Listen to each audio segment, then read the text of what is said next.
Did women have a revolution. तो दोस्तों section 4 में हम देखेंगे कि क्या वुमेन्स के लिए भी रिवॉल्यूशन हुई। चलो देखते हैं।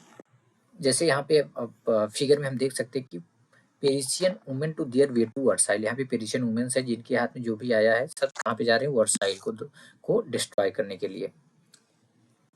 तो दोस्तों from the very beginning women were active participant in the event which brought about so many important changes in French society. तो दोस्तों फ्रॉम द वेरी बिगिनिंग यानी कि एकदम स्टार्टिंग से ही जो वुमेन थी वो एक्टिव रूप से पार्टिसिपेंट थी, एक्टिव रूप से हिस्सा ले रही थी किसमें, उन सारी इवेंट्स में जिन सारी इवेंट्स की वजह से फ्रेंच सोसाइटी में बहुत इंपॉर्टेंट जो है चेंजेस आए।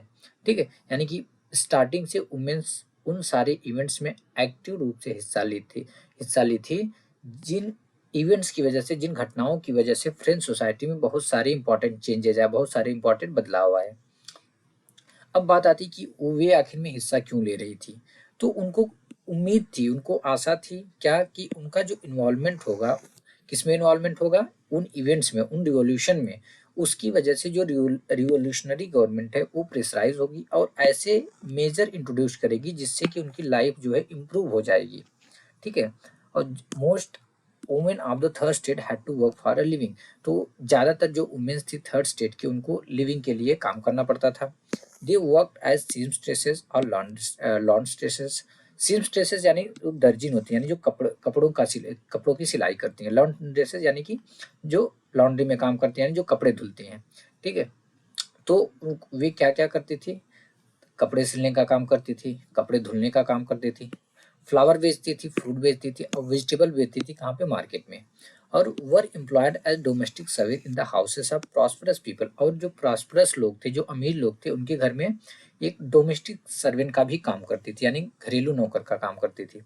Most women did not have access to education और जॉब ट्रेनिंग। तो ज़्यादातर जो वुमेन थी दोस्तों उनको एजुकेशन का एक्सेस नहीं था, वो पढ़ी लिखी नहीं थी और न ही उनको जॉब ट्रेनिंग थी, जॉब ट्रेनिंग की एक्सेस थी।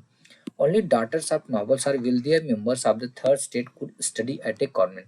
तो केवल और केवल जो नॉबल्स होते थे और जो वेल्दियर मेंबर होते थे थर्ड स्टेट के, यानी थर्ड एक तो नॉबल्स, नॉबल्स कौन से स्टेट के थे, नॉबल्स सेकंड स्टेट के थे। ठीक है, तो सेकंड स्टेट के नॉबल्स की जो डॉटर्स होती थी वो, और थर्ड स्टेट के जो वेल्दियर लोग होते थे, वेल्दियर फैमिली के लोग होते थे, यानी जो अमीर लोग होते थे, उनकी बेटियां केवल स्कूल जा पाती थी, could study at a convent. ठीक है, after which their families arrange marriage for them. उसके बाद उनकी फैमिली है जो थी वो उनकी शादी अरेंज कर देती थी, उनकी शादी कर देती थी। ऐसा नहीं कि उनके मन से करती थी, वो अपनी मतलब उनकी फैमिली जो है जबरन उनकी शादी कर देती थी। Working women had also to care for their family. तो जो वर्किंग वुमेन होती थी उनको अपनी फैमिली का भी केयर करना पड़ता था, जैसे कि कुकिंग हो गया, खाना बनाने का काम, फेच वाटर, पानी लाने का काम। क्वे up for bread and look after the children. क्वे अप यानी जो लाइन लगाना ब्रेड के लिए, जैसे हमने देखा कि ब्रेड इतना ज़्यादा महंगा हो गया था तो उसकी ब्रेड की शॉप जो होती थी एकदम खचोखच पूरा भरी भरी रहती थी, मतलब एक लंबी लाइन लगती थी, तो वहाँ पे उनको लाइन लगाने के लिए भी जाना पड़ता था। और जो बच्चे होते थे, जो चिल्ड्रन होते थे, उनका भी लुक आफ्टर करना पड़ता था, यानी कि केयरिंग करनी पड़ती थी। Their wages were lower than those of men. अब इसके बजाय भी उनकी जो वेजेस थी दोस्तों बहुत ही कम थी, किससे, मेन से। यानी आप देखो ना, अब कोई भी सोसाइटी ले लो, कोई भी रिलीजन ले लो, जो वुमेन्स का कंडीशन था उस टाइम, पहले के टाइम में ना, वो बहुत ही बुरा था। मतलब उनका शोषण हर रिलीजन में हुआ, ऐसा नहीं, कोई भी ऐसा रिलीजन नहीं है दुनिया का जहाँ पे उनका शोषण ना हुआ हो। ठीक है, तो वुमेन्स का अब ऐसे आप देख लो, मेंस ने जो भी काम किया, ठीक है, उनको सैलरी मिल गई, उनको उनकी वेजेस जो है ज़्यादा रहती है। मेंस का काम केवल कमाना था, ठीक है, ये अर्निंग करते थे। उसके बाद वुमेन्स का काम ले लो, एक तो फैमिली का लुक आफ्टर करना, यानी खाना बनाना, पानी लाना, उसके बाद ब्रेड में एक लंबी लाइन लगाना, उसमें कितना ज़्यादा टाइम लगता था, बच्चों की देखभाल करना। इतना करने के बाद, इतना सारा काम करने के बाद वे क्या करती थी, अर्निंग करती थी। उसके बावजूद भी जो वे अर्निंग करती थी, उनकी सैलरी वे जो वेजेस होती थी कम होते थे कंपेरिजन किसके, मेंस के। In order to discuss and voice their interest women started their own political clubs and newspaper. तो दोस्तों अपनी जो इंटरेस्ट थे उनको डिस्कस करने के लिए और लोगों तक पहुंचाने के लिए वुमेन्स ने क्या किया, अपने अब खुद के जो है उन्होंने पॉलिटिकल क्लब्स और न्यूज़पेपर जो है कि स्टार्ट कर दिए। About 60 women's club came up in different French society. तो डिफरेंट फ्रेंच सोसाइटी में लगभग 60 वुमेन्स क्लब जो है कि बने। तो उन वुमेन्स क्लब में जो सबसे फेमस था वो कौन सा था, society of revolutionary and Republican women, सबसे फेमस था ये। ठीक है, One of their main demand was that women enjoy the same political rights as men. उनका जो सबसे मेन डिमांड था उसमें से एक डिमांड था कि उनको सेम पॉलिटिकल राइट इंजॉय मतलब मिले जैसा कि मेंस के पास है। पॉलिटिकल राइट यानी जो कि पॉलिटिकल अधिकार है उनका, जैसे वोट देने का अधिकार हो गया, फिर असेंबली में बैठने का अधिकार हो गया, ये सारी चीज़ें उनकी मतलब एक मेन डिमांड था उनकी। जैसे मेंस के पास जो पॉलिटिकल राइट्स हैं वो वुमेन्स को भी दिया जाए। Women were disappointed that the Constitution of 1791 reduced them to passive citizens। तो जैसे हमने पढ़ा था कि जो 1791 का कॉन्स्टिट्यूशन आया था उसने क्या किया था कि एक एक्टिव सिटीजन बोला था, दूसरा पैसिव सिटीजन। एक्टिव सिटीजन में हमने देख लिया था जिनको वोट देने का अधिकार होता था, तो पैसिव सिटीजन में वुमेन्स को जो वुमेन्स का जो स्टेटस था उनको पैसिव सिटीजन का मिला था, यानी उनको वोट देने का अधिकार नहीं था, इसलिए वो लोग बहुत ज़्यादा डिसअपॉइंटेड थी, यानी खुश नहीं थी, असंतुष्ट थी। They demanded the right to vote, उन्होंने वोट देने का अधिकार डिमांड किया। To be elected to the assembly had and to hold political office, और उनका डिमांड क्या था कि वे असेंबली भी होल्ड कर में मतलब हिस्सा ले सके या इलेक्ट हो सके, और पॉलिटिकल ऑफिस भी वो होल्ड करते, मतलब पॉलिटिकल ऑफिस में भी वो बैठ सके, यानी कि ये पॉलिटिकल ऑफिस जैसे इलेक्टर्स हो गए, ठीक है। फिर नेशनल असेंबली थी। तो उनकी मेन डिमांड क्या थी कि जो पॉलिटिकल राइट्स हैं, जैसे कि वोट देने का अधिकार हो गया, असेंबली में इलेक्ट होने का अधिकार हो गया, पॉलिटिकल ऑफिसेस होल्ड करने का अधिकार हो गया, जैसा कि मेंस के पास था इनके पास भी सेम रहे, इनका एक मेन डिमांड था। Only then they felt would their interest be represented in the new government, तब उनका कहना था तभी हमें लगेगा या हमारे हिसाब से जो हमारा इंटरेस्ट है वो नई गवर्नमेंट में एक रिप्रेजेंट है, ठीक है, यानी कि न्यू गवर्नमेंट में उनके इंटरेस्ट का रिप्रेजेंटेशन है। या आप ऐसे समझ लो कि उनका कहना था कि जो नई गवर्नमेंट बनेगी तभी हमें लगेगा कि हमारे बारे में भी इस नई गवर्नमेंट ने कुछ काम किया है। In the early years the revolutionary government did introduce laws that help improve the lives of women. तो स्टार्टिंग में दोस्तों जो रिवोल्यूशनरी गवर्नमेंट थी उसने बहुत सारे लॉज इंट्रोड्यूस किए जिससे सच में जो वुमेन्स की लाइफ थी बहुत ज़्यादा इम्प्रूव करने में उसमें बहुत ज़्यादा उन लॉ की वजह से बहुत ज़्यादा मदद मिली, बहुत ज़्यादा हेल्प मिला। Together with the creation of state school, schooling was made compulsory for all school. एक तो स्टेट स्कूल तो बनाए गए, उसके साथ साथ जो जितनी भी गर्ल्स थी उनके लिए जो स्कूलिंग था वो कंपल्सरी कर दिया गया। Their fathers could no longer force them into marriage against their will. तो जो उनके पिता थे, जो उनकी फैमिली थी, पहले उनकी विल के बिना यानी कि उनकी इच्छा के बिना शादी कर देती थी, अब वे उनकी इच्छा के अगेंस्ट शादी नहीं कर सकते थे, उनको फोर्स नहीं कर सकते थे शादी करने के लिए, ठीक है। अब मैरिज को एक कॉन्ट्रैक्ट बना दिया गया। क्या कॉन्ट्रैक्ट बना दिया? कॉन्ट्रैक्ट क्या होता है? नॉर्मली कॉन्ट्रैक्ट दो लोगों के बीच में होता है ना। कॉन्ट्रैक्ट क्या होता है कि एक दो लोगों के बीच का होता है। मान लो कि कोई एक बंदा एक्स है, दूसरा एक वाई है, ठीक, इन्हीं दोनों के बीच का कॉन्ट्रैक्ट होता है। कुछ कॉन्ट्रैक्ट यानी कि एक एग्रीमेंट होता है, ठीक है। तो मैरिज को भी एक एग्रीमेंट बना दिया गया, एक कॉन्ट्रैक्ट बना दिया गया, जिसमें कि इनटू फ्रीली मतलब दोनों लोग, यानी कि एक लड़का, एक जो मतलब मेंस रहेगा वो, यानी जो लड़का रहेगा वो, दूसरी जो वुमेन्स यानी जो लड़की रहेगी, एक कॉन्ट्रैक्ट इन दोनों के बीच का हो गया, ठीक है। और इस कॉन्ट्रैक्ट में ये दोनों फ्रीली इंटर कर सकते हैं, यानी कहने का मतलब ये शादी जो है फ्रीली कर सकते हैं, अपने मन से कर सकते हैं, ठीक है। और इसको अंडर सिविल लॉ जो है रजिस्टर कर दिया गया शादी को। डाइवर्स वॉज मेड लीगल, जो डाइवर्स था उसको लीगल कर दिया गया, और वो दोनों पक्षों के द्वारा, वुमेन्स और मेंस के द्वारा, दोनों के द्वारा जो है अप्लाई किया जा सकता था। Women could now train for jobs, women अब जॉब्स के लिए जो ट्रेन हो सकती थी, और आर्टिस्ट बन सकती थी, और छोटे छोटे बिजनेस भी चला सकती थी। Women struggle for equal political rights however continued, but फिर भी जो वुमेन्स का स्ट्रगल था इक्वल पॉलिटिकल राइट के लिए वो कंटिन्यू रहा। इक्वल पॉलिटिकल राइट यानी कि मेंस के कंपैरिजन में, तो उनका कहना था हमें मेंस जैसा भी, मेंस के जैसा हमारा भी जो पॉलिटिकल राइट हो, जो पॉलिटिकल अधिकार हो, सेम होना चाहिए। तो अभी भी वो कंटिन्यू रहा। During the reign of terror the new government issued law ordering closure of women's clubs and banning their political activities. तो हमने देखा था ड्यूरिंग रेन ऑफ टेरर यानी एक आतंक का शासन, तो इसका हेड कौन था उस टाइम? मैक्सिमिलियन नाम था ना, मैक्सिमिलियन रोबेस्पियर। तो उसने क्या बोला कि जो मतलब रेन ऑफ टेरर के टाइम में नई गवर्नमेंट ने लॉ इशू किया, यानी मैक्सिमिलियन ने लॉ इशू किया कि जितने भी वुमेन्स क्लब हैं उनको बंद कर दिया जाए, और जो पॉलिटिकल एक्टिविटीज़ हैं इनकी उसको बैन कर दिया जाए, ठीक है। यानी कि उन्होंने लॉ पास किया कि वुमेन्स द्वारा पॉलिटिकल एक्टिविटीज़ बैन हो जाए, और जितने भी इनके क्लब हैं वुमेन्स क्लब वो बंद हो जाएं। Many prominent women were arrested, बहुत सारी प्रोमिनेंट वुमेन्स जो थी, बहुत सारी जो पॉपुलर वुमेन्स थी, जो कि एक्टिव रूप से पार्टिसिपेंट थी, एक हिसाब से आप लीडर मान सकते हो, उनको अरेस्ट किया जाता है और उनमें से बहुत सारे को एग्जीक्यूट कर दिया जाता है, मतलब मार दिया जाता है। Women's movement for voting rights and equal wages continue through the next 200 years in many countries of the world. तो दोस्तों वुमेन्स की मूवमेंट थी, यानी वुमेन्स की जो आंदोलन थी, किसके लिए? वोटिंग राइट्स, वोट देने के अधिकार के लिए और इक्वल वेजेस के लिए, वो अगले 200 सालों तक जो है कि वर्ल्ड की डिफरेंट कंट्रीज में जो है कि कंटिन्यू रही जो आंदोलन था। ठीक है, यानी कि उनके आंदोलन किस लिए था? एक तो voting right, equal voting right हो, मतलब मेंस के कंपेरिजन में उनकी भी जो वोटिंग राइट हो इक्वल हो, और मेंस के कंपेरिजन में उनकी जो वेजेस हो वो भी इक्वल हो। इसके लिए जो आंदोलन था अगले 200 सालों तक वो कंटिन्यू रहा वर्ल्ड में। The fight for the vote was carried out through an international suffrage movement during the late 19th and early 20th century। तो दोस्तों लेट 19th और अर्ली 20th सेंचुरी के दौरान जो वोट के लिए लड़ाई थी, किसके वोट के लिए? वुमेन्स के वोट के लिए, इक्वल पॉलिटिकल राइट्स के लिए। ठीक है, यानी कि मेंस जैसा इनको भी वोटिंग का अधिकार हो। ठीक है, तो लेट 19th सेंचुरी और अर्ली 20th सेंचुरी के दौरान जो इनकी लड़ाई थी वोट के लिए, वह एक इंटरनेशनल सफरेज मूवमेंट के थ्रू जो है कि चलती रही। ठीक है, the example of the political activities of French women during the revolutionary years. तो एग्जाम्पल जो था इनकी पॉलिटिकल एक्टिविटीज का फ्रेंच वुमेन्स का, कब? रिवोल्यूशनरी ईयर्स का। वो kept alive as an inspiring memory, मतलब एक इंस्पायरिंग मेमोरी के लिए अभी भी अलाइव है। It was finally in 1946 that women in France won their right to vote. तो दोस्तों फाइनली उनको 1946 में फ्रांस की जो वुमेन्स थी उनको वोट देने का अधिकार मिलता है। ठीक है, कब? 1946 में। जैसे यहाँ पे women going up at A bakery, ये बेकरी की शॉप है, यहाँ पे ब्रेड के लिए देखो पूरी वुमेन जो है लाइन लगाई है, मतलब कितना टाइम इनका यहाँ पे जाता था।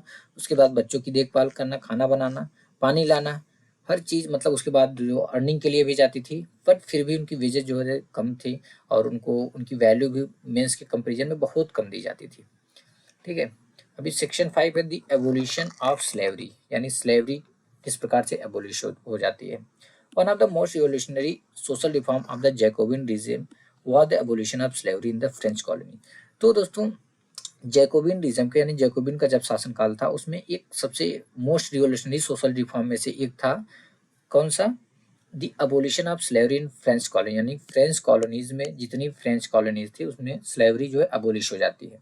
The colonies in the Caribbean, Martinique, Guadeloupe, San Domingo were important suppliers of commodities such as tobacco, indigo, sugar and coffee। तो दोस्तों जो इनकी कॉलोनीज थी कैरिबियन सी में, कहाँ पे? कैरिबियन सी में। अभी हम देखते हैं इसको, जैसे कि मार्टिनिक, गाडेलूप और सैन डोमिंगो, ये क्या थे? ये इंपॉर्टेंट सप्लायर थे इसके टोबैको, इंडिगो, शुगर और कॉफी जैसे कमोडिटीज के। ठीक है, क्या देखा कि जो कॉलोनीज थी, इनकी कॉलोनीज, यहाँ पे कॉलोनी किसकी कॉलोनी की बात हो रही है? फ्रेंच की कॉलोनी की। फ्रेंच ने जैसे कि बाहर कॉलोनी बनाया हुआ था ना, तो इनकी जो कैरिबियन सी में कॉलोनीज थी, जैसे कि मार्टिनिक, गॉडेलोप, सैन डोमिंगो, ये जो थे कि ये इन टोबैको, इंडिगो, शुगर और कॉफी जैसे कम्युनिटीज के इंपॉर्टेंट सप्लायर थे। तो दोस्तों एक क्या है यहाँ पे, ये है कैरिबियन सी। ठीक है, तो कैरिबियन सी, यहीं पे इनकी तीनों कॉलोनीज थी, कौन कौन सी? मार्टिनिक, एक तो मार्टिनिक थी, दूसरी गॉडेलोप और तीसरी थी सेंट डोमिंग।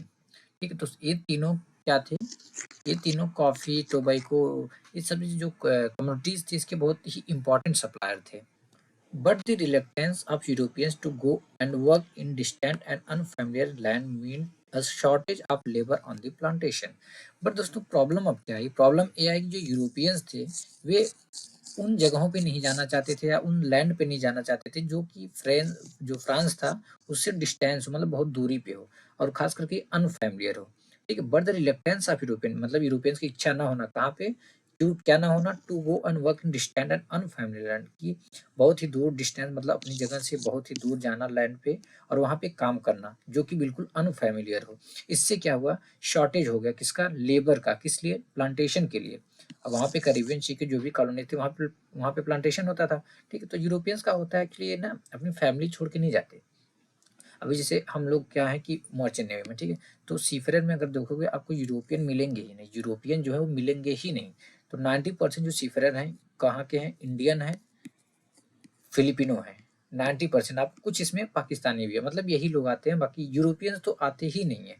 तो इसी यही प्रॉब्लम आई कि प्लांटेशन तो हो जाता था कैरेबियन सी के जो भी इनकी कॉलोनीज थी, सेंट डोमिंग देखा हमने, मार्टिनिक देखा, गॉडलुक देखा, तो बट प्रॉब्लम थी प्लांटेशन पर लेबर ही कौन करेगा। अब इससे क्या हुआ, शॉर्टेज हुई किसके, लेबर की, यानी कि इनके पास जमीन तो थी, प्लांटेशन था, बट अब इस पे काम कौन करेगा, यूरोपियन तो आना नहीं चाहते थे। अब ये वाली भरपाई कहाँ से हुई। So this was made by a triangular slave trade between Europe, Africa and the America's. तो दोस्तों यह जो जरूरत थी इनको लेबर की, जो यानी कि मजदूरों की जो जरूरत थी, वह किससे पूरी हुई, एक ट्रायंगुलर स्लेव ट्रेड से। एक ट्रायंगुलर मतलब एक ट्रायंगुलर स्लेव ट्रेड से, किसके किसके बीच में, अफ्रीका के बीच में, यूरोप के बीच में और अमेरिका के बीच में। अब यहाँ पे हम देख सकते हैं कि ये है वर्ल्ड मैप, यहाँ पे क्या है, अमेरिका है, ठीक है, अमेरिका, ये है अफ्रीका और ये है Europe.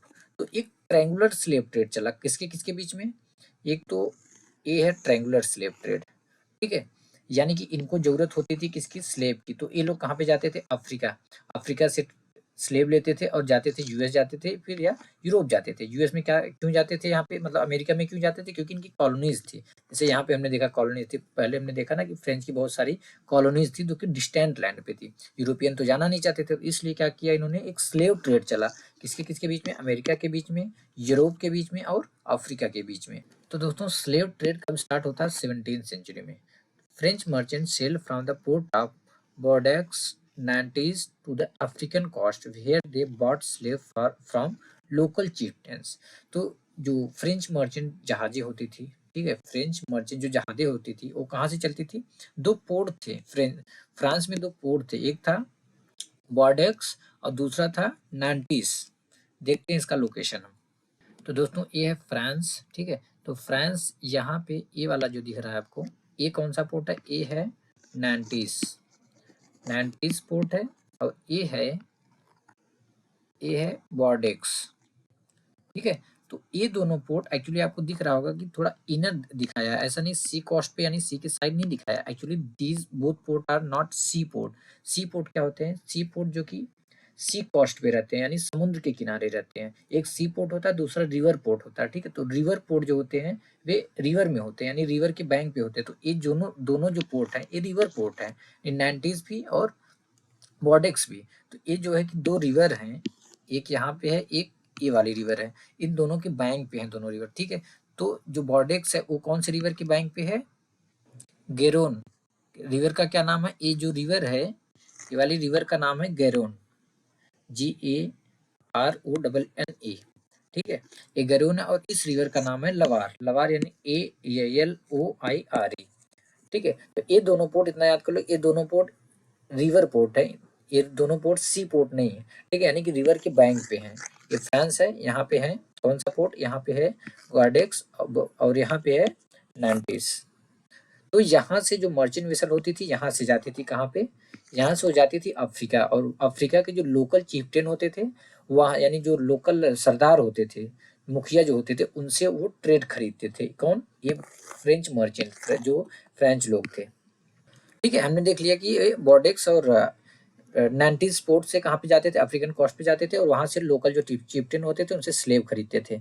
Branded and shackle, branding करते थे, उनकी ब्रांडिंग का मतलब क्या था, उनको दागते थे, मतलब आग से पत्थर को गर्म करके उनको दागते थे ताकि पहचाने। ब्रांड का क्या मतलब होता है, अभी कोई भी कंपनी में एक ब्रांड का मतलब उसका एक टप्पा लगा रहता है, ठीक है, एक ब्रांड लगा रहता है, एक निशान लगा रहता है। तो ये लोग क्या करते थे, जलता हुआ वो रहता था उसकी, उससे उनकी ब्रांडिंग करते, शैकल उन पे हथकड़ी लगाते, मतलब उनको बांधते थे। और उसके बाद slaves were packed tightly into ships for the 3 month long voyage across the Atlantic to the Caribbean. दोस्तों उनको टाइटली पैक कर दिया जाता था शिप में, मतलब उनको ऐसे तैसे ठूस दिया जाता था उनको, ठीक है, भूसों की तरह उनको ठूस दिया जाता था। और उसके बाद उनको 3 month मतलब 3 महीने की लॉन्ग वॉयज अटलांटिक से कैरिबियन तक लेके जाया जाता था।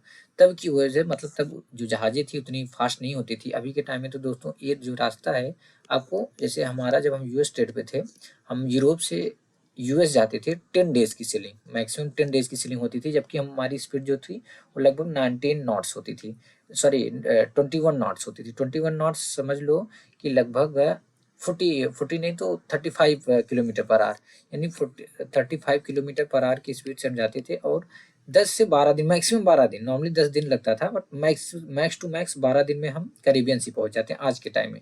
बट तब ये जो लॉन्ग वॉयज था, ये रास्ता जो था 3 महीने का हुआ करता था। तो 3 महीने स्लेव को टाइटली उस शिप में मतलब भूसों के जैसा भर के लेके जाया जाता था।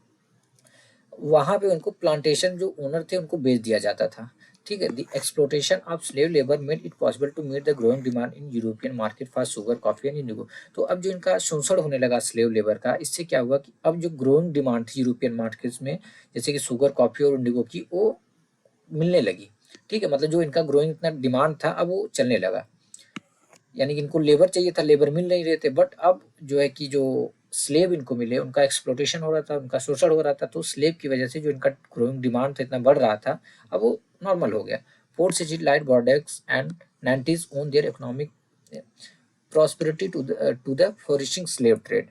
तो जो पोर्ट सिटी थी जैसे कि बॉर्डेक्स हो गए, नाइन्टीज हो गए, इनका जो इकोनॉमिक प्रॉस्पेरिटी था वो कैसे है, फ्लोरिशिंग स्लेव ट्रेड से, या मतलब स्लेव ट्रेड की वजह से इनका इकोनॉमिक जो थी बहुत ज़्यादा प्रॉस्पेरिटी, मतलब इनकी इकोनॉमी जो है बहुत ज़्यादा सुधर जाती है, अच्छी हो जाती है।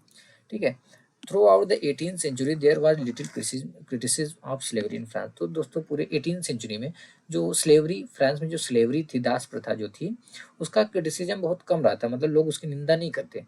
The national assembly held long debates about whether the rights of men should be extended to all French subjects including those in the colonies। अब एक प्रॉब्लम थी कि जैसे हमने देखा फ्रांस में जो फ्रेंच इतना सोसाइटी थी उसमें बहुत ज़्यादा रिवोल्यूशन हो रहा था, कि अब एक मतलब नेशनल असेंबली में एक डिबेट होता है कि जो हमारा राइट्स है, मेंस का जो राइट्स है, राइट्स ऑफ मेन, वो केवल फ्रांस में, अब जैसे भले से स्लेव हैं, स्लेव भी तो फ्रांस के नागरिक हो गए, फ्रांस के सिटीजन हो गए ना।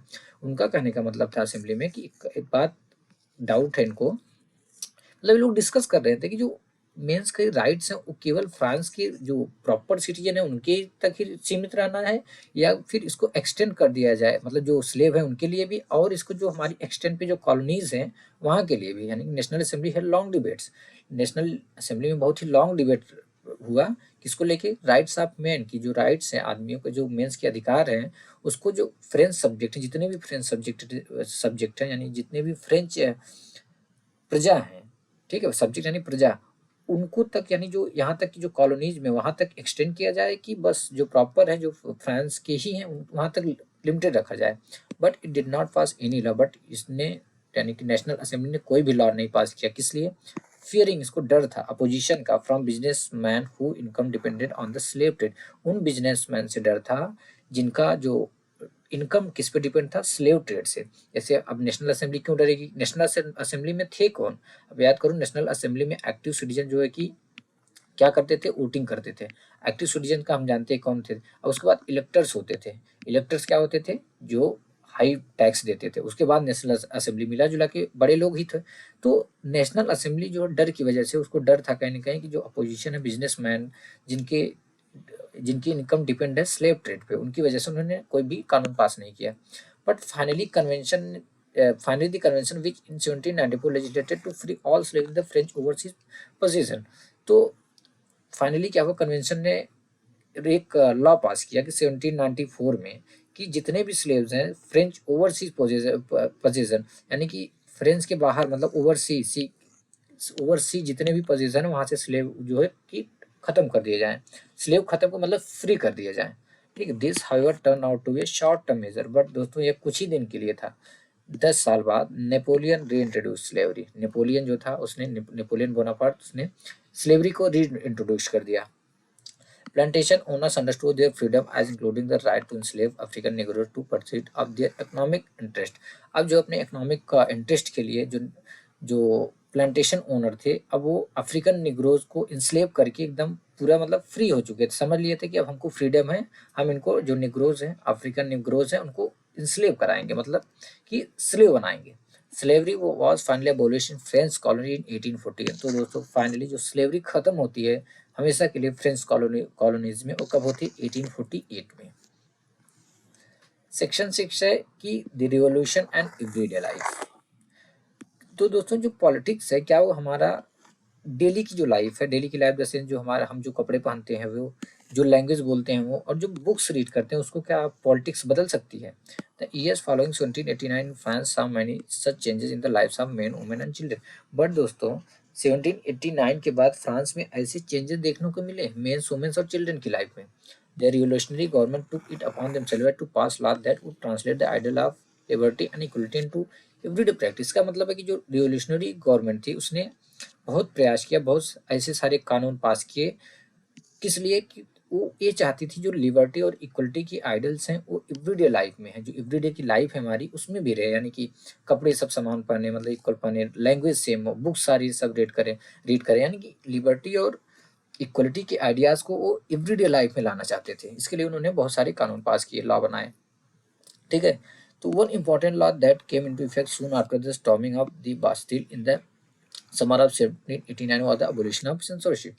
तो एक इसी प्रकार का एक इम्पॉर्टेंट लॉ था जो कि जो बास्टिल था उसके खत्म होने के बाद, मतलब समर 1789 में बास्टिल के स्टॉर्म होने के बाद, डिस्ट्रॉय होने के बाद, एक इसी टाइप का जो इम्पोर्टेंट लॉ था वो था अबोलिशन ऑफ सेंसरशिप, सेंसरशिप का खत्म करना। तो ओल्ड रिजिम में क्या होता था, जितने भी रिटन मटेरियल और कल्चरल एक्टिविटीज होती थी, जैसे बुक्स हो गए, न्यूज़पेपर, प्लेस हो गए, ये सारे के सारे तभी पब्लिश या परफॉर्म हो सकते थे जब इस पे अप्रूवल आ जाए किसका, किंग के सेंसर्स का। ठीक है, अभी जैसे आज के टाइम में जो मूवीज होती हैं उसको सेंसरशिप का अप्रूवल आना चाहिए। ठीक है, सेंसरशिप जो है अगर देखेगा कि वो सही मूवी हो पास करता है। ठीक है, तो तब के टाइम में राजा के सेंसर होते थे।